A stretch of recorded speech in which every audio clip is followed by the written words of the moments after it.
Hello students, welcome to AIMS India online classes. This is a chemistry session.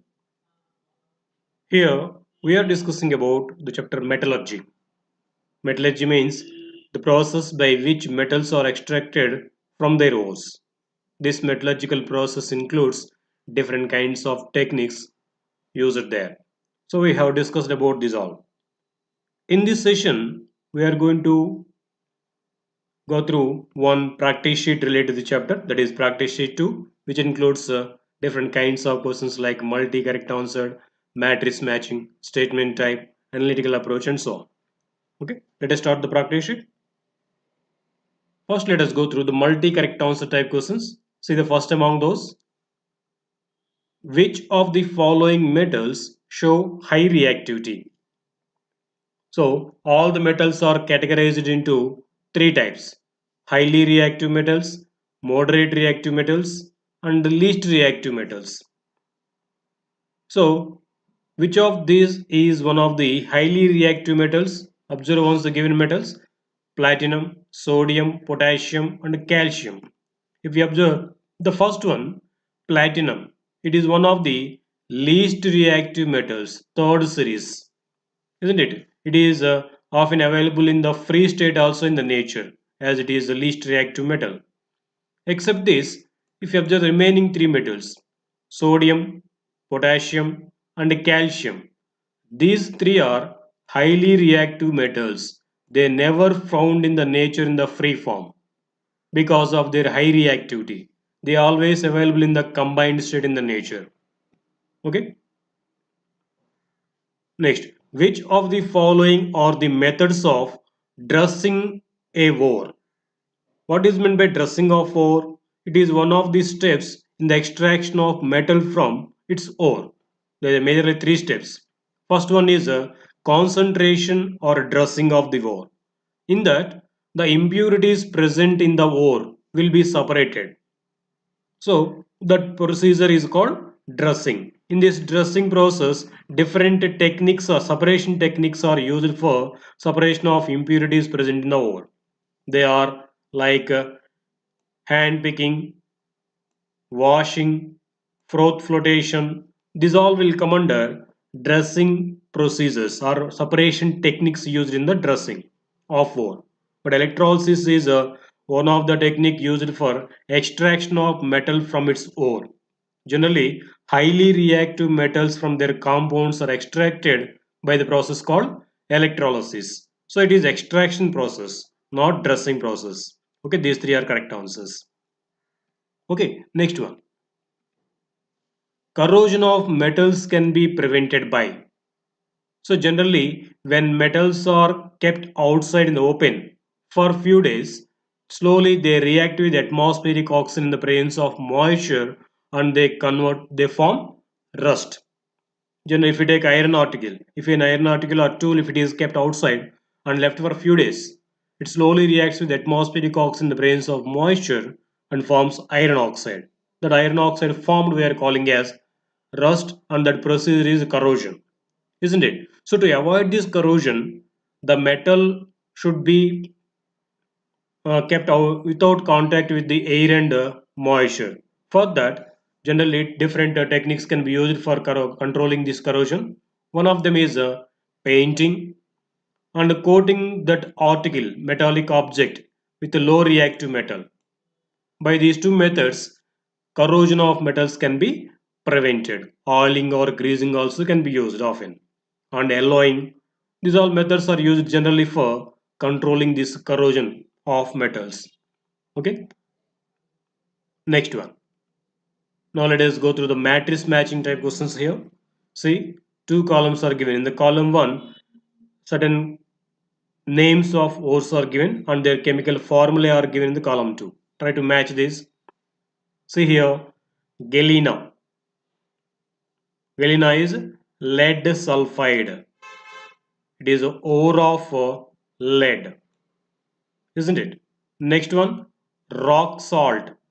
We know rock salt is a ore of sodium, which is mostly available from the seawater. So rock salt is a common name of sodium chloride. Next one, cinnabar. Cinnabar is a ore of mercury. It is chemical formula is HGS. It is chemically known as mercury sulfide.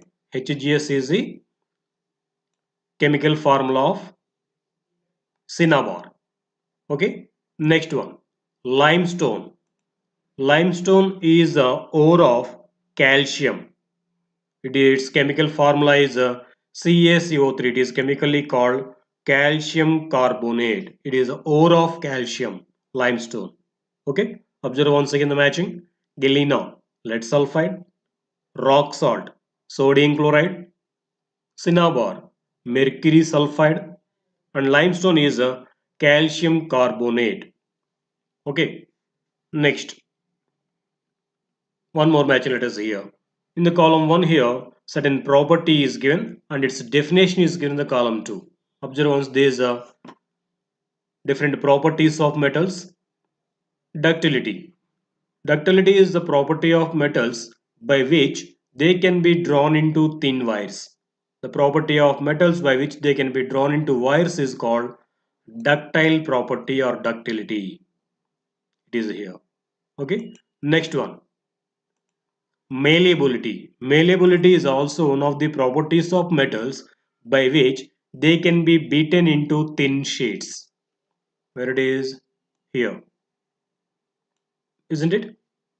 Malleability is a property of metals by which these can be beaten into thin sheets. Next, sonority.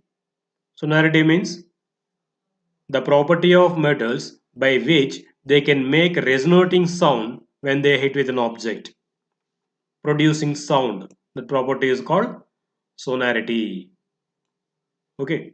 Next, tensile strength. What does it mean by tensile strength? It is the property of metals by which they can withstand the longitudinal pull. This property is called tensile strength. So this is the matching. Observe once. Ductility means drawing into wires. Malleability, beating into thin sheets. Sonority means producing sound. And tensile strength means bearing longitudinal pull, withstanding the longitudinal pull. Okay. Now let us go through the statement type questions. See the first among those. Statement 1. Metals are sonorous. Is it true? Yes, metals are sonorous. They produce resonating sound when they hit with an object. Next statement. Metals are generally brittle in the solid state. They break into pieces when they hammer. Is it true? No. Metals are not brittle. They are hard solids. Which are brittle solids? Some non-metals are available in the solid state. Those non-metals are brittle solids. Brittle means solid which easily breakable. But metals are not easily breakable. They are hard solids, isn't it? So second statement is incorrect. What will be the correct answer? Statement 1 is true, but statement 2 is false. This is correct answer. Next one. See statement 1 in this. Sodium reacts with water producing hissing sound. What is statement 2 given for this? Sodium reacts with the water and produces hydrogen gas. Yes, it is correct. Actually, because of the production of this hydrogen gas only, that hissing sound is produced when sodium reacts with the water. Sodium comes under highly reactive metal. Even this sodium can react with the very cold water also. That a piece of sodium is dropped into cold water, immediately that sodium reacts with the water and produces sodium hydroxide. Along with that, hydrogen gas is being produced there. Because of the production of this hydrogen gas, we observe that a hissing sound. So actually here both the statements are true, and even that the second statement is the correct explanation for the first one. Why? Because of the production of this hydrogen gas only we're able to listen that hissing sound when sodium reacts with the cold water. Okay. Now what will be the correct answer? This one. Right. Next question. Now let us go through the analytical approach type questions. A student puts one big iron nail each in four test tubes containing solutions of zinc sulfate, aluminum sulfate, copper sulfate and iron sulfate. What happened here? So student has taken four chemical substances into four test tubes. In each test tube, he put one iron nail. Now, a reddish brown coating was observed only on the surface of the iron nail which was put in the solution. Okay, after keeping iron nail in the test tube of each solution, he observed the production of a brown coating on the iron nail in only one test tube. What is the test tube? In which test tube that reaction occurs? It is a question here. So, as it is a forming reddish brown coating means there occurring certain chemical reaction. In the remaining three test tubes, no chemical reaction is going on. How to identify in which test tube reaction is occurring? We have to observe the chemical substances taken in the test tube first. So here the substances taken are zinc sulfate, aluminum sulfate, copper sulfate and iron sulfate. And the metal you dipped or put in the test tubes is iron. To occur the chemical reaction between the iron and chemical substance, iron should be more reactive than the metal present in that solution. Then only iron can replace that metal from its compound and forms iron compound there. So that metal will be precipitated out. Observe once again the chemical substances given and identify the metal in that.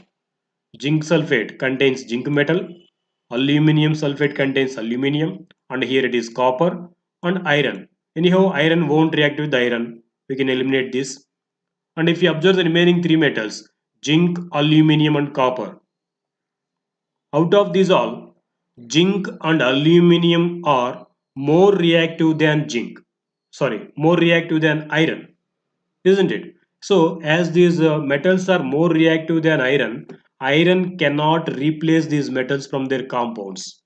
So, there won't occur any chemical reaction. So, there is no reaction in the iron sulfate solution, and there is no reaction in even zinc sulfate and aluminum sulfate solutions also. If you observe here, in the copper sulfate, the metal is copper, which is less reactive than iron. So here, when iron nail is dipped in this copper sulfate solution, immediately iron reacts with this copper sulfate and forms iron sulfate solution.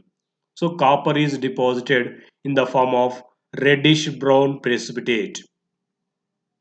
So only in the copper sulfate solution reaction occurs. In the remaining three there is no reaction because zinc and aluminum are more reactive than iron, so iron cannot replace them. Anyhow, with the iron won't react. That is why only the copper sulfate reaction is occurring for the iron. Okay, got it? Next one. Here 10 ml of freshly prepared iron sulfate was taken in 4 test tubes each. Strips of copper, iron, zinc and aluminium were introduced in these test tubes. Now a black residue was obtained in 2 of them. The correct pair of metals forming the black precipitate is, see here again, based upon the same kind of reaction it is given. So iron sulfate solutions are taken in the 4 test tubes. In each one kind of metal is dropped. Now, as it is forming precipitate means there is occurring certain reaction. So which metals can replace iron from the iron sulfate? There certain reaction occurs and precipitate formation will be occurring there. Observe once the metals kept in the iron sulfate solution, copper, iron, zinc and aluminium, same metals again. Here, as copper is less reactive than iron, it cannot replace iron from the iron sulfate. So it is not that there is no formation of precipitate in this.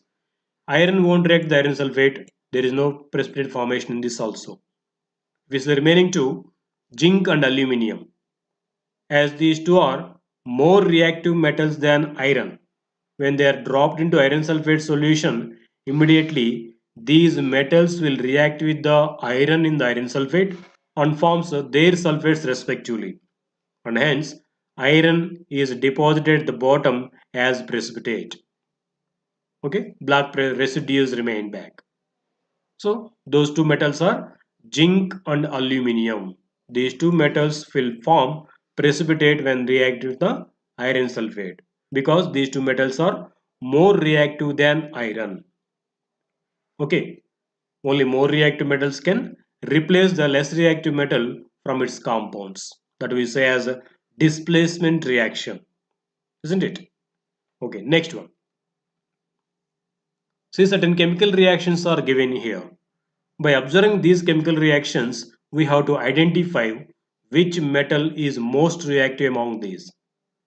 Observe the first reaction, copper reacting with silver nitrate and forming silver and copper nitrate.